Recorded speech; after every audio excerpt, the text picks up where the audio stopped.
현대자동차 정규, 비정규 노동자 여러분 안녕하세요. 노동자 방송 진행의 정혜림입니다. 국정원 국정조사가 별다른 성과 없이 끝나버렸습니다. 박근혜 대통령은 국정원의 선거 개입에 대해 자신과는 상관없는 일이라고 재차 강조했는데요. 관련 의혹은 미궁속으로 몰아넣은 채 국정원을 개혁하겠다니 국민 입장에서는 안정은커녕 앞으로 무슨 일이 벌어질지 불안하기만 합니다. 정부와 정치권은 민생 안정을 위해 존재합니다. 민생이 곧 정치이고 정치 없이는 민생도 없죠. 이 정권이 정말 국민의 바람을 이해하고 있는지 의심스럽습니다. 언제 또 세제 개편안과 같은 비현실적인 정책을 펼칠지 박근혜의 정치 행보에 국민들은 불안하기만 합니다. 민생을 책임질 대통령이라면 국민들의 눈높이에서 민심을 들여다봐야 할 것입니다. 그럼 이번 주 노동자 방송 시작하겠습니다.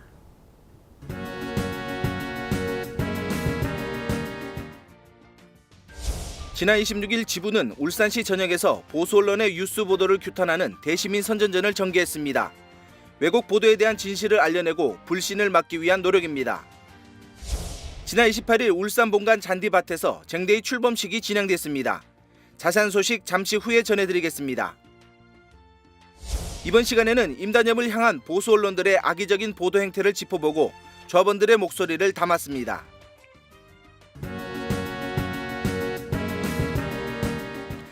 지난 26일 지부 상직과 대의원들은 울산시 전역에서 대시민 선전전을 전개했습니다. 이번 선전전은 지난 양재동 성실교섭 촉구 항의 투쟁 당시 지하철 등에서 서울 시민을 상대로 선전전을 벌인 이후 다시 울산 시민을 상대로 선전전을 진행한 것입니다. 13년 단체 교섭과 동시에 회사는 보수 언론을 통해 조합원의 정당한 요구를 매도하고 노동 귀족이라고 몰아붙이며 극단적으로 부정적 인식을 심기에만 혈안이 되어 있습니다.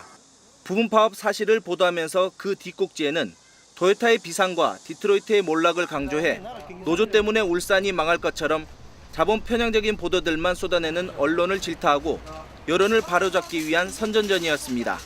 13년 임단협 승리를 위해 조합원들은 언론 보도에 현혹되지 않고 다 같이 힘차게 전진했으면 좋겠습니다.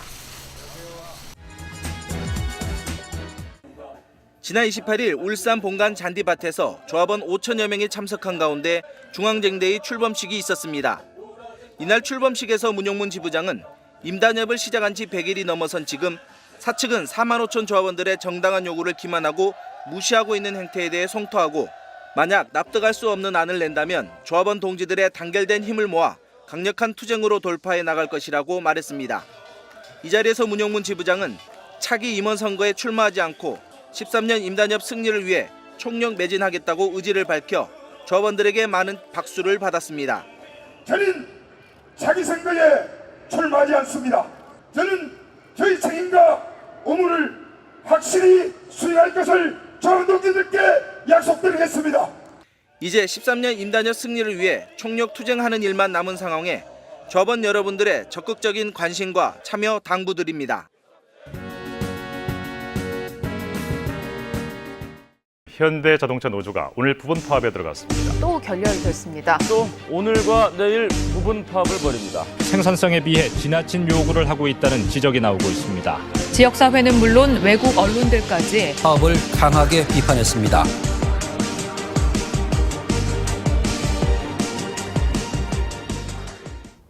임단협 교섭 이후로 언론사들은 너나 할 것 없이 현대차 노동조합을 왜곡하는 보도를 끊임없이 쏟아내고 있습니다. 미국 디트로이트 사태가 되풀이될 수 있다거나 노동조합의 요구가 과도하고 짜여진 각본대로 파업 수순을 밟고 있다는 억측을 들먹이며 임단협 교섭이 경제 성장을 약화시키는 범법자로 매도하고 있는데요. 이처럼 정당한 노동으로 정당한 대가를 요구하는 노동자들의 순수한 권리가 무참히 짓밟히고 있습니다. 이번 시간에는 현대차 지부를 향한 공격적 언론 플레이에 대해 알아봤습니다. 일부 언론은 회사 측 자료만을 토대로 노조의 파업이 큰 손실을 입히는 고질병처럼 호도하고 있습니다. 또 현대차 파업 보도에 이어 미국 디트로이트의 몰락을 보도하며 마치 현대자동차가 같은 과정을 밟는 양 악의적인 편성을 보여줍니다. 본질적인 파업의 이유를 가린 채 노조의 파업으로 인한 손실액이라는 수치 자료만을 부각시켜 공격적인 뉴스 보도를 서슴지 않고 있는데요. 한국은 OECD 주요 회원국 중 노동 생산성 증가율이 32.6%로 가장 높았을 뿐만 아니라 기업 경쟁력과 직결된 산출물 단위당 노동 비용의 증가폭은 가장 낮았습니다.